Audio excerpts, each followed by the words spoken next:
നമസ്കാരം.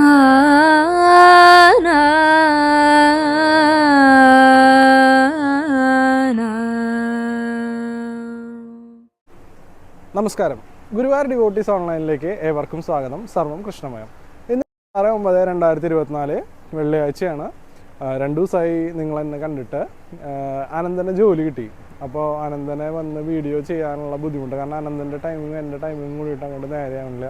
അപ്പോൾ ഞാൻ ഇന്ന് പിടിച്ച് വലിച്ച് കൊണ്ടുവന്ന് വീഡിയോ ചെയ്യിപ്പിച്ചതാണ്. ഇന്ന് രാവിലെ ലൈവ് ഉണ്ടായിരുന്നു, എല്ലാവരും കണ്ടു എന്ന് വിചാരിക്കണം. ഇനി തുടങ്ങിയിട്ട് എല്ലാ ദിവസവും നമുക്ക് ലൈവ് ഉണ്ടാവും. മഞ്ജുളാൽ, അല്ലെങ്കിൽ കിഴക്കേ ഗോപുരനട, അല്ലെങ്കിൽ ഇവിടെ കേശവൻ്റെ അവിടെ നമുക്ക് അങ്ങോട്ടും ഇങ്ങോട്ടും മാറി ഒരു ദിവസം പടിഞ്ഞാറ് നട, എല്ലാം നമുക്ക് കാണിക്കാം. അപ്പോൾ ഇന്നത്തെ വിശേഷങ്ങളിലേക്ക് കിടക്കാം.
അപ്പോൾ നമസ്കാരം. അപ്പോൾ ഇന്നത്തെ വിശേഷങ്ങളിലേക്ക് കിടക്കാം.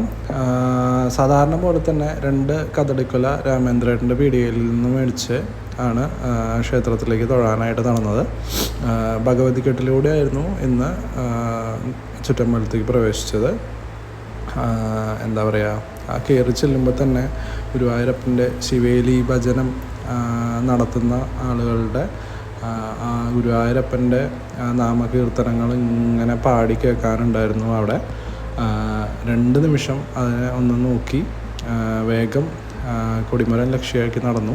കാരണം തിരക്കുണ്ടാവും എന്ന് വിചാരിച്ചിട്ടായിരുന്നു വന്നത്. കാരണം ഇന്നലെ വ്യാഴാഴ്ചയായിരുന്നു, നല്ല തിരക്കുണ്ടായിരുന്നു. പക്ഷേ ഗുരുവായൂരപ്പൻ്റെ അനുഗ്രഹം കൊണ്ട് ഇന്ന് ആരും ഉണ്ടായിരുന്നില്ല. ഫ്ലൈ ഓവറിൽ പോലും ആരും ഉണ്ടായിരുന്നില്ല.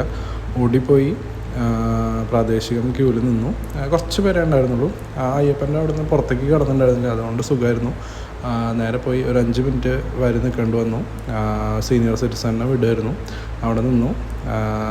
വരി മൂവ് ചെയ്യാൻ തുടങ്ങിയപ്പോൾ പെട്ടെന്ന് തന്നെ നാലമ്പലത്തിനകത്തേക്ക് കയറാനുള്ള അവസരം കിട്ടി. നാരായണീയ എഴുതി അവിടെ തൊഴുത് നേരെ ഭഗവാനെ നോക്കി. ഭഗവാൻ ഇന്ന് എന്താ പറയുക, അത്രയും ഒരു സുന്ദര കുട്ടപ്പനായിട്ട് എല്ലാവരെയും എന്താ പറയുക, വിഷ്ണു താൻ 2 ദിവസമായിട്ടോ എല്ലാവരെയും എന്നെ കാണിച്ചിട്ടും എൻ്റെ കാര്യങ്ങളും പറഞ്ഞിട്ടും എത്രയും പെട്ടെന്ന് പോയിട്ട് എൻ്റെ കാര്യങ്ങൾ പറയൂ എന്നുള്ള രീതിയിലായിരുന്നു ഭഗവാൻ നിൽക്കുന്നുണ്ടായിരുന്നത്. അതുകൊണ്ട് തന്നെ ഭഗവാൻ എന്നെ കുറച്ചധികം സമയം തന്നെ തൊഴിയിപ്പിക്കൂ എന്ന് വെച്ചാൽ ഭഗവാനെ കാണിച്ചു തന്നു, എല്ലാ ഭാഗങ്ങളും കണ്ട് മനസ്സിലാക്കാൻ വേണ്ടിയിട്ട്. ഗുരുവായൂരപ്പൻ ഇന്ന് ഒരു കസവുമുണ്ടായിരുന്നു ചുറ്റിയിട്ടുണ്ടായിരുന്നു. ആ കസവുമുണ്ടിൽ ആ പട്ടുകോണകം വളരെ ദൃശ്യമായിരുന്നു. പട്ടുകോണകത്തിൻ്റെ മേലെ ഇങ്ങനെ കിങ്ങിണി ഇങ്ങനെ കിടക്കുന്നുണ്ടായിരുന്നു കേട്ടോ. ഭഗവാന്റെ വലത് കയ്യിൽ ഓടക്കുഴലും ഒരു താമരയും ഉണ്ടായിരുന്നു കേട്ടോ. ഭഗവാൻ ഇന്ന് 3 തിരുമുടിമാലകളുണ്ടായിരുന്നു. നല്ല ഭംഗിയായിട്ട് ഇങ്ങനെ ചുറ്റി വെച്ചിട്ടുണ്ട് കേട്ടോ. അതിൻ്റെ താഴെ കിരീടം ഉണ്ടായിരുന്നു. ഭഗവാൻ മുഖത്ത് ചന്ദനം ചാർത്തിയിരിക്കുകയായിരുന്നു. ഭഗവാന്റെ നെറ്റിയിൽ ഗോപി പോലെ തിലകം ഇങ്ങനെ ഉണ്ടായിരുന്നു കേട്ടോ. 2 കാതുപൂക്കളുണ്ടായിരുന്നു. പിന്നെ ഭഗവാനെ 3 മാലകളുണ്ടായിരുന്നു. പിന്നെ എന്താ പറയുക, ഭഗവാൻ നല്ല സുന്ദര കുട്ടപ്പനായിട്ടായിരുന്നു നിൽക്കുന്നുണ്ടായിരുന്നത്. നമ്മൾ കാണാത്തതിലുള്ള ഒരു വിഷമം എത്രയും പെട്ടെന്ന് എന്നെ വർണ്ണിച്ച് എല്ലാവരിലേക്കും എത്തിക്കൂ എന്നുള്ള രീതിയിലായിരുന്നു ഭഗവാൻ നിൽക്കുന്നുണ്ടായിരുന്നത്. അങ്ങനെ ഭഗവാനെ തൊഴുത് നേരെ വിഘ്നേശ്വരനെ അവിടെ പോയി. വിഘ്നേശ്വരനെ കണ്ണിലും കൊമ്പിലും മാത്രമേ അലങ്കാരം ഉണ്ടായിരുന്നുള്ളൂ. അതിനുശേഷം നേരെ ഭഗവാന്റെ പുറകിൽ നമസ്കരിച്ചു. അതിനുശേഷം നമ്മുടെ പഴയ മേൽശാന്തി ഉണ്ട്, സുമേഷ് ഏട്ടനുണ്ടായിരുന്നു മേൽശാന്തി ഇരിക്കണതിൻ്റെ അവിടെ. അദ്ദേഹത്തെ കണ്ടു, സംസാരിച്ചു. നേരെ താമരക്കണ്ണൻ ലക്ഷ്യമാക്കി നടന്നു. താമരക്കണ്ണൻ്റെ അവിടെ തൊഴുതു, നമസ്കരിച്ചു. ഭഗവാന്റെ വടക്കേ ഭാഗത്ത് തൊഴുതു നമസ്കരിച്ചു കേട്ടോ. എന്നിട്ട് ആ താമരക്കണ്ണനെ കാണാൻ പോയ. താമരക്കണ്ണനെ കണ്ടതിന് ശേഷം നേരെ വന്ന് ഭഗവാന്റെ പുറകിൽ ഒന്നും കൂടി നമസ്കരിച്ചു. അതിനുശേഷം ഭഗവതി കെട്ടിലേക്ക് നടന്നു. ഭഗവതി കെട്ടിൻ്റെ ആ മാടത്തിൻ്റെ വാതിൽ അടഞ്ഞു കിടക്കുമായിരുന്നു. ഞാനത് തുറന്ന് അകത്ത് കയറി അവിടെ നമസ്കരിച്ചു. ഉമാമഹേശ്വരനെ തൊഴുതു. അതിനുശേഷം അവിടെയുള്ള മൂകാംബികമ്മ, ഭദ്രകാളി, ദുർഗ, ശ്രീചക്രത്തിലും കൂടിയും തൊഴുതിട്ട് ഭഗവതിയെ കണ്ടു. ഭഗവതി ഇന്ന് ഗോളകയിൽ എന്താ പറയുക, നല്ല ഭംഗിയായിട്ടാണ് കേട്ടോ ചാർത്തിയിരിക്കുന്നത്. ഗോളക ഉണ്ടായിരുന്നത്, അതിൻ്റെ താഴെ ഒരു കുറച്ച് സ്വർണ്ണ പൊട്ടുകൾ കൊടുത്തിട്ടുണ്ടായിരുന്നു. അത് അതിമനോഹരമായിട്ടായിരുന്നു ഇന്ന് വെച്ചിട്ടുണ്ടായിരുന്നത്. അതിനുശേഷം ഒരു മാല ഉണ്ടായിരുന്നു. അവിടെ തൊഴുതു നമസ്കരിച്ചതിന് ശേഷം നേരെ മമ്മിയൂരപ്പനെ പ്രതീകാത്മകമായിട്ട് തൊഴുതു. അതിനുശേഷം വീണ്ടും കൊടിമരച്ചോട്ടിലെത്തി. കൊടിമരച്ചോട്ടിൽ 2 നമസ്കരിച്ചു. വീണ്ടും ഭഗവാനെ കണ്ട് നേരെ അയ്യപ്പനെ കണ്ടു. അയ്യപ്പനെ ഇന്ന് അലങ്കാരങ്ങളൊന്നും ഉണ്ടായിരുന്നില്ല. അയ്യപ്പൻ ഒരു കസവും മുണ്ട് ചുറ്റിയിട്ടായിരുന്നു നിൽക്കുന്നുണ്ടായിരുന്നത്. അങ്ങനെ അയ്യപ്പനെ കണ്ട് പ്രാർത്ഥിച്ചു. നേരെ പടിഞ്ഞാറ് നടയിൽ പോയിട്ട് നമസ്കരിച്ചു. അതിനുശേഷം വീണ്ടും കിഴക്കേ നടയിലേക്ക് തൊഴാനായിട്ട് വന്നു. കൊടിമരത്തിൻ്റെ ചോട്ടിൽ ഭഗവാനെ കണ്ട് മനസ്സ് നിറഞ്ഞ് കണ്ടു കേട്ടോ. അത്രയും നന്നായിട്ട് ഭഗവാനെ വരണ സമയത്ത് ഭഗവാൻ കാണിച്ചു. നേരെ ലൈവ് തുടങ്ങി. ഇന്ന് ഉദയാസ്തമന പൂജ ഉള്ളതുകൊണ്ട് ശിവേലി അല്പം ലേറ്റായി. 7:15 ശിവേലി തുടങ്ങാൻ വേണ്ടിയിട്ട്. ഇന്ന് ഒരു ക്ഷേത്രം പാരമ്പര്യ ജീവനക്കാരനായിട്ടുള്ള ഒരു മാരാരായിരുന്നു ഉണ്ടായിരുന്നു. എനിക്ക് അദ്ദേഹത്തിൻ്റെ പേരറിയില്ല. അതിൻ്റെ പുറകിൽ ശശിമാരാറുണ്ടായിരുന്നു. ശശിമാരാറുടെ പുറകിൽ മേൽശാന്തി, അതിൻ്റെ പുറകിൽ നമ്മളെ ശ്യാമേട്ടൻ, കീശാന്തി ആയിട്ടുള്ള ശ്യാമേട്ടൻ, അതിൻ്റെ പുറകിൽ നിയുക്ത മേൽശാന്തി, അതിൻ്റെ പുറകിലായിരുന്നു ദണ്ട് പിടിച്ചിട്ടുണ്ടായിരുന്നത്. അവർ ഹാഫിസ് ബലിക്കല്ലിൻ്റെ അവിടെ, അതായത് കിഴക്കേ നമ്മുടെ ഇത് വരില്ലേ, കൊടിമരത്തിൻ്റെ ചുവട്ടിൽ തൂകി ആദ്യ പ്രദക്ഷിണത്തിനായിട്ട് ഇറങ്ങി. ഇന്ന് ഗുരുവായൂരപ്പൻ ആ സമയം 12 വിളക്കുകളുടെ സമേതനായിട്ട് ശ്രീകോവിലിൽ നിന്ന് നാലമ്പലം വഴി പുറത്തേക്ക് എഴുന്നള്ളി. ഭഗവാന്റെ അവിടെ എന്താ പറയുക, നല്ല ഭംഗിയുള്ളൊരു മാല ഇട്ടിട്ടാണ് കേട്ടോ ഭഗവാൻ പറഞ്ഞത്. തെച്ചിയും തുളസിയും ചേർന്നിട്ടുള്ള ആ ഒരു കോമ്പിനേഷൻ ആയിരുന്നു. അതായത് പച്ചയും ചുവപ്പുമായിരുന്നു കോമ്പിനേഷൻ. അതുകൊണ്ട് നല്ല ഭംഗിയുണ്ടായിരുന്നു ഭഗവാനെ കാണാൻ. ഭഗവാൻ ആദ്യ പ്രദക്ഷിണം കഴിഞ്ഞു. 2ാമത്തെ പ്രദക്ഷിണം 3ാമത്തെ പ്രദക്ഷിണം ഒക്കെ സാധാരണമായിരുന്നു.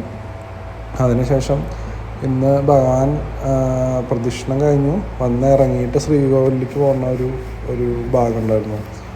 അതിമനോഹരമായിരുന്നു കേട്ടോ.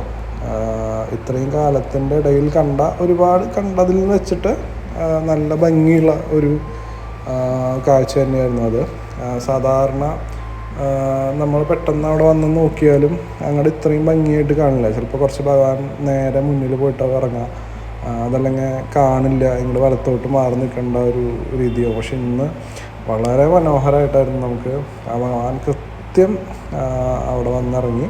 ബൽറാമായിരുന്നു ഇന്ന് ശിവേലിക്കുണ്ടായിരുന്ന ആന. അതുകൊണ്ട് എനിക്ക് തോന്നുന്നു ഇതുകൊണ്ടാണ് തോന്നുന്നു ബൽറാമിനെ ശിവേലി ആന എന്നൊക്കെ വിളിക്കണമെന്ന് എനിക്ക് തോന്നുന്നു. എന്തായാലും വളരെ വളരെ മനോഹരമായിട്ടുള്ള ഒരു ദിനമായിരുന്നു ഇന്ന്. കാരണം ഭഗവാനെ അത്രയും മനോഹരമായിട്ട് കണ്ടു തൊഴാൻ പറ്റി.